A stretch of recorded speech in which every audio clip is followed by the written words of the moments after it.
Hello friends, आप सभी को गुड आफ्टरनून। और आज हम परसेंटेज चैप्टर का तीसरा पार्ट लेकर आए हैं और जिसमें कि क्वेश्चन नंबर 12 ये है कि अगर किसी संख्या में 930 जोड़ दिया जाए तो संख्या का 444 सही 4/9% बन जाता है। तो मूल संख्या या वास्तविक संख्या या प्रारंभिक संख्या ज्ञात करो। तो इस क्वेश्चन को करने के मैं दो आपको मेथड बता रहा हूँ और मैं आपको ये भी बताऊंगा कि आपको एग्ज़ाम के पॉइंट ऑफ व्यू से कौन से मेथड अप्लाई करना है। लेकिन मेरा यहाँ पे किसी भी क्वेश्चन को 2 या 3 मेथड से बताने का पर्पस बस इतना ही होता है कि आप क्वेश्चन की लैंग्वेज एक बार अच्छे से समझ लें। ठीक है, तो चलिए स्टार्ट करते हैं।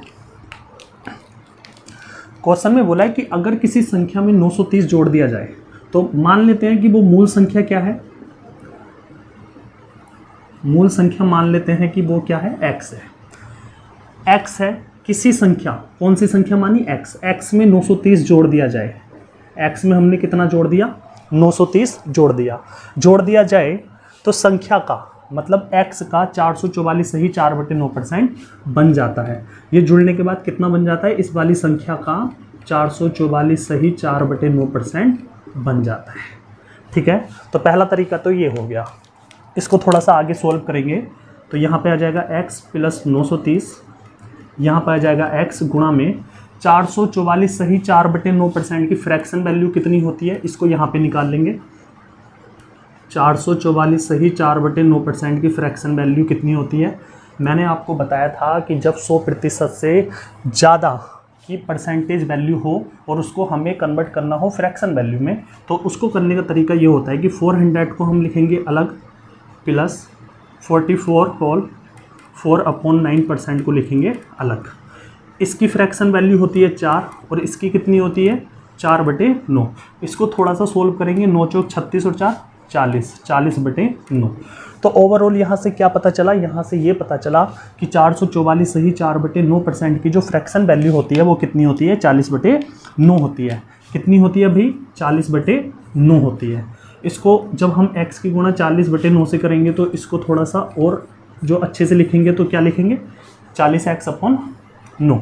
तो 930 यहीं पे रहने दीजिए, ये वाला x उधर जाके माइनस का हो जाएगा 40x/9 माइनस x। इसको थोड़ा सा और सोल्व करेंगे तो ये 9x इधर आ जाएगा, 40x में से 9x घटाओगे तो कितना आ जाएगा 31x/9। ठीक है, तो यहाँ से x की जब हम वैल्यू निकालेंगे तो ये वाला 9 इधर आ जाएगा, 930 मल्टीप्लाइड बाई 9 और यहाँ पे 31x। 31 से जब हम इसको काटेंगे 30 बार कट जाएगा, 9 × 27, तो यहाँ से x की वैल्यू कितनी आ गई 270। तो वो मूल संख्या कितनी होगी, 270 होगी। ठीक है, अब आते हैं इसके सेकंड मेथड पे। सेकंड मेथड क्या हो सकता है इसका, हमें पता है कि 444 सही 4/9% की जो फ्रैक्शन वैल्यू होती है वो कितनी होती है, 444 सही 4/9% की फ्रैक्शन वैल्यू होती है 40/9। और यहाँ से हमें ये भी पता है कि 9 का 444 सही 4/9% कितना होता है, 40 होता है। 9 का 444 सही 4/9% कितना होता है, 40 होता है। तो मान लीजिए 9 क्या है, यहाँ पे एक मूल संख्या है। क्या है, एक मूल संख्या है या वास्तविक संख्या है। हमने 9 को क्या माना, एक मूल संख्या माना। अब 9 का हमें पता है कि 444 सही 4/9% 40 होता है। तो 9 ये रहा, यहाँ पे 9 में मैंने कुछ जोड़ा होगा, जोड़ने के बाद क्या आया, 40 आया। और 40 क्या है, 9 का 444 सही 4/9% है। तो क्वेश्चन में आपसे यही पूछा है कि एक संख्या है, उसमें हमने 930 जोड़ा तो उस संख्या का 444 सही 4/9% बन जाता है। और 9 का 444 सही 4/9% कितना है, 40 है। तो हमारे अकॉर्डिंग वो कितना जोड़ रहा है, 9 में क्या जोड़े कि 40 आ जाए, तो आपका आंसर आएगा 31। हमारे अकॉर्डिंग 31 जोड़ रहा है, लेकिन क्वेश्चन के अकॉर्डिंग कितना जोड़ रहा है, 930। अगर 31 यूनिट की वैल्यू 930 है तो 1 यूनिट की वैल्यू क्या होगी, 30 होगी। अगर 1 यूनिट की वैल्यू 30 है तो मूल संख्या हमने कितने यूनिट मानी थी, 9 यूनिट मानी थी। तो 9 यूनिट की वैल्यू कितनी होगी, 270 होगी। तो वो मूल संख्या कितनी आ जाएगी, 270 आ जाएगी। चलिए क्वेश्चन नंबर 13 में मैंने आपको बोला है क्या कि सेम टू सेम क्वेश्चन है, बस थोड़ा सा डाटा चेंज कर दिया, यहाँ पे 16 कर दिया और यहाँ पे 116 से ही 2/3% कर दिया। देखो मेरा पढ़ाने का जो तरीका है, मैं बार बार इसी चीज़ को बताता हूँ ऑफलाइन वाली क्लास में भी, कि मैं किसी भी क्वेश्चन को जितने भी पॉसिबल मेथड हो सकते हैं, मैं उस क्वेश्चन को उतने मेथड से बताने की कोशिश करता हूँ, ताकि बच्चे को क्वेश्चन की लैंग्वेज अच्छे से समझ में आ जाए। मैं कोई भी क्वेश्चन हो, जितने भी पॉसिबल हो सकते हैं मेथड, 3 हो सकते हैं, 4 हो सकते हैं, मैं सबको बताने की कोशिश करता हूँ। और किसी भी टाइप का पहला क्वेश्चन जो होता है वो सारे मेथड में उसमें अप्लाई करता हूँ, और बाद के जितने भी क्वेश्चंस होते हैं उनमें मैं सिर्फ वो वाला मेथड अप्लाई करता हूँ जो आपको एग्जाम में अटेम्प्ट करना होता है। तो चलिए, पहले जो मेथड मैंने इस टाइप के क्वेश्चन में बताया, x+16 करके जो मैंने बताया था, वो आप उस मेथड को आप घर पे खुद ट्राई करेंगे। अब मुझे जो सेकंड मेथड बताना है जिससे आप क्वेश्चन अटैम्प्ट करेंगे, वो मेथड जो है वो ये है। हमें पता है कि 116 सही 2/3% की जो फ्रैक्शन होती है वो कितनी होती है। 116 सही 2/3% की जो फ्रैक्शन होती है वो कितनी होती है।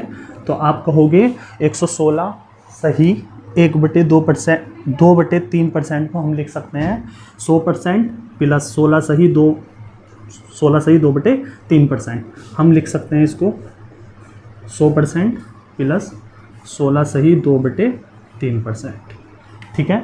अब हमें यह भी पता है कि 100% की फ्रैक्शन वैल्यू होती है 1, और 16 सही 2/3% की फ्रैक्शन कितनी होती है 1/6। जब इसको थोड़ा सा और सिंप्लीफाई करेंगे तो कितना आ जाएगा 7/6 आ जाएगा। तो यहाँ से क्या निष्कर्ष निकला, यहाँ से ये निष्कर्ष निकला कि 116 सही 2/3% की जो फ्रैक्शन होती है वो कितनी होती है 7/6 होती है। ठीक है। और हमें ये भी पता है यहाँ पे कि 6 का 116 सही 2/3% कितना होता है भाई 7 होता है। तो हमने क्या किया, 6 को क्या मान लिया, एक मूल संख्या मान ली, या वास्तविक संख्या मान ली, या प्रारंभिक संख्या मान ली। 6 में मैंने कुछ जोड़ा, जोड़ने के बाद जो भी रिजल्ट आया क्या आया 7 आया। जोड़ने के बाद जो भी रिजल्ट आया क्या आया 7 आया। 7 क्या है, 6 का 116 सही 2/3% है। 7 क्या है, 6 का 116 सही 2/3% है। तो 6 में ऐसा क्या जोड़ा मैंने कि 7 बन गया, तो आपका आंसर आएगा 1। हमारे अकॉर्डिंग कितना जुड़ा, 1 जुड़ा, और क्वेश्चन के अकॉर्डिंग कितना जोड़ रहा है 16 जोड़ रहा है। 1 यूनिट अगर 16 के बराबर है तो मूल संख्या कितने यूनिट है, 6 यूनिट है। तो 6 यूनिट किसके बराबर होगी, 96 के बराबर होगी। तो वो मूल संख्या क्या है 96 है। ठीक है। चलिए अगले क्वेश्चन में बोला है, मैंने यहाँ पे संख्या थोड़ी सी चेंज कर दी है। अगर किसी संख्या में 21 जोड़ दिया जाए तो उस संख्या का 137 सही 1/2% बन जाता है। तो हमें पता है 137 सही 1/2% की फ्रैक्शन वैल्यू कितनी होती है। तो आपका आंसर आएगा 100% की होती है 1, और 37 सही 1/2% की होती है 3/8। इसको थोड़ा सा सोल्व करेंगे तो कितना जाएगा 11/8। हमें पता है कि 8 का 137 सही 1/2% कितना होता है 11 होता है। तो यहाँ पे हमने मूल संख्या क्या मान ली 8 मान ली। मूल संख्या क्या मान लें हम 8 मान लें। तो 8 में मैं ऐसा क्या जोड़ूं कि 8 का 137 सही 1/2% बन जाए, यानी कि 11 बन जाए। तो आप कहोगे 3 जोड़ना पड़ेगा। कितना जोड़ना पड़ेगा 3 जोड़ना पड़ेगा। लेकिन क्वेश्चन में कितना जोड़ रहा है 21 जोड़ रहा है। तो 1 यूनिट की वैल्यू कितनी है 7 है।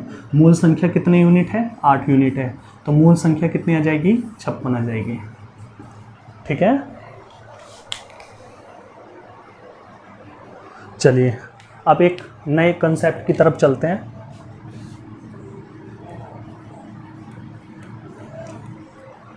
जो आपके सीआई में भी काफ़ी महत्वपूर्ण होगा, और इस चैप्टर में तो बहुत सारे क्वेश्चंस, ये वाला जो फॉर्मूला मैं अभी आपको लिखवाऊंगा यहाँ पे, कितना हेल्पफुल होगा आप खुद देखना इस चीज़ को। चलिए पहले मैं इसको डिटेल में समझा ही देता हूँ। जैसे मान लीजिए कोई चीज़ 100 रुपये की है, ठीक है। कुछ समय के बाद इस पर वृद्धि हुई 20% की। कितने प्रतिशत की 20% की क्या हुई वृद्धि हुई। तो अब इस चीज़ की जो कीमत हो गई वो कितनी हो गई 120 रुपये हो गई। उसके बाद फिर से 10% की वृद्धि हो गई। कितने प्रतिशत की वृद्धि हो गई 10% की वृद्धि हो गई। 120 का 10% कितना होता है 120 का 10% होता है 12।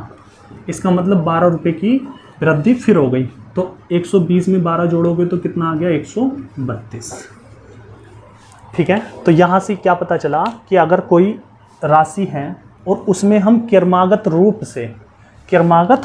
से मैं यहाँ पे लिख देता हूँ, क्रमागत रूप से वृद्धि की जाए, क्रमागत वृद्धि का मतलब है कि सक्सेसिव इंक्रीज किया जाए, सक्सेसिव इंक्रीज अगर किया जाए, जैसे कोई प्रोडक्ट 100 रुपये का था, हमने सबसे पहले क्या किया, 20% की वृद्धि की, फिर 10% की वृद्धि की, तो ये क्रमागत रूप से ही तो हमने वृद्धि की। तो जब हम क्रमागत रूप से वृद्धि करते हैं, जैसे कि मान लीजिए यहाँ पे मैंने समझाने के पर्पज़ से आपको बताया कि 20% की वृद्धि हुई किसी चीज़ पे, उसके बाद 10% की वृद्धि हो गई, तो 100 रुपये की चीज़ इन दोनों वृद्धि के कारण कितने रुपए की हो गई, 132 रुपये की हो गई। तो यहाँ पे अगर मैं आपसे ये पूछूं कि वो 20% की वृद्धि ना करे और उसके बाद 10% की वृद्धि ना करे, ऐसे ना करके वो डायरेक्ट ही 32% की वृद्धि कर दे, तो 100 रुपये की चीज़ आप कितने की लेकर आ रहे होगे, 132 की लेकर आ रहे होगे। कहने का मतलब ये है कि प्रोडक्ट उतने ही रुपए का है, लेकिन मैं अगर 132 रुपये का वो प्रोडक्ट, 100 रुपये वाला प्रोडक्ट अगर मुझे 132 का बेचना है, तो मैं अपने कस्टमर से ये बोल सकता हूँ कि या तो क्रमागत रूप से आप 20% की वृद्धि ले लो, उसके बाद 10% की वृद्धि ले लो, या मैं ये बोल सकता हूँ आप डायरेक्ट या 32% की वृद्धि ले लो। तो दोनों चीज़ों की लैंग्वेज बेशक अलग है, लेकिन चीज़ें दोनों एक ही हैं, समझे।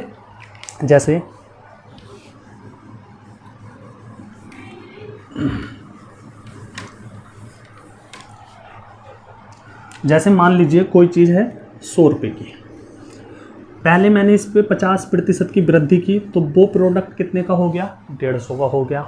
उसके बाद मैंने 20% की फिर से वृद्धि कर दी। भाई पहले मैंने कितने प्रतिशत की वृद्धि की, 50% की, फिर मैंने कितने प्रतिशत की वृद्धि की, 20% की वृद्धि की। पहले 50% की और फिर 20% की। तो इसका मतलब क्रमागत रूप से मैंने पहले 50% की, फिर 20% की।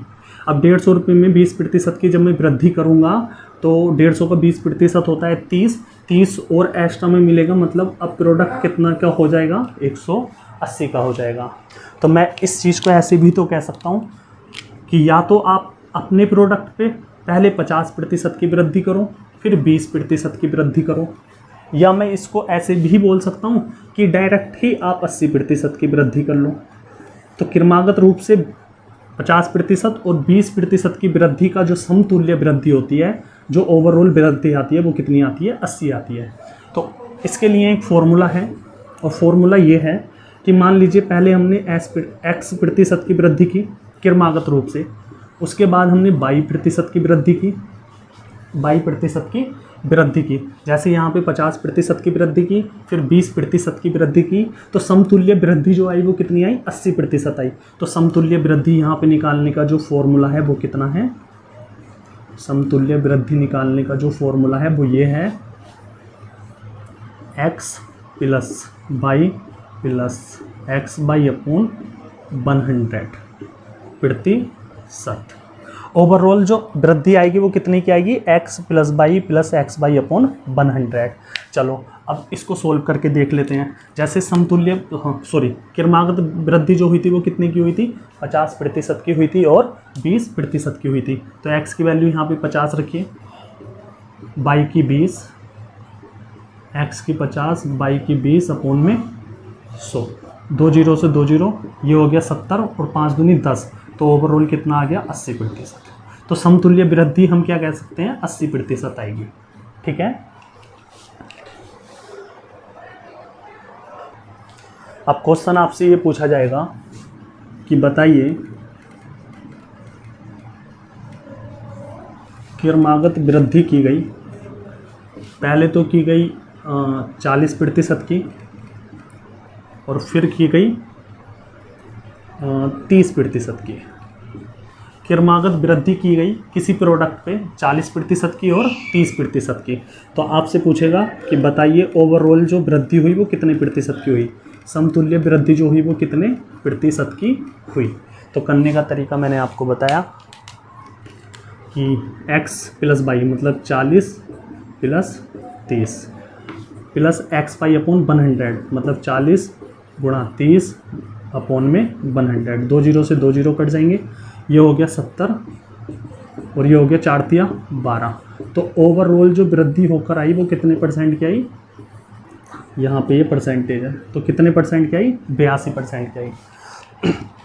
तो या तो मैं अपने प्रोडक्ट पे 40% क्रमागत रूप से 40% और 30% की वृद्धि कर दूं, या मैं डायरेक्ट ये बोल दूं कि मैंने अपने प्रोडक्ट पे 82% की वृद्धि कर दी, तो बात एक ही है। ठीक है,